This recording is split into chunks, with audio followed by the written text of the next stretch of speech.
Dito na naman tayo guys, kukuha na ng isda dito na naman sa Fishport ng Damortes. At yan mga guys, ang mga nakuha nating isda, yan ang paninda natin. Yan, may yellow pen tayo guys, yellow pen. Ang mga isda, may mga sapsap, may mga tinatayan. Yan, kukunan po namin mga troll. Yan po yung mga sapatiro, mga sapsap o hipo, ay pusit ba yun? Yan mga guys, ang paninda natin ngayon guys. So nandito tayo ngayon guys sa Fishport ng Damortes. Punta tayo doon at titingin ulit tayo guys ng mga mabibili o ayun, ititinda natin guys. Maraming salamat guys sa inyong mga pagnunood sa vlog, kaya maraming salamat.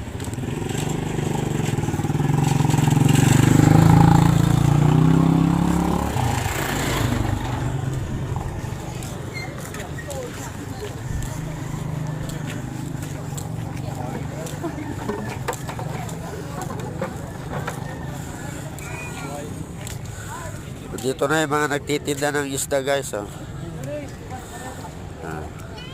May vlogger naman Si Sabina. May vlogger naman na naawa. Kasi walang pera. O ito naman si Bergie.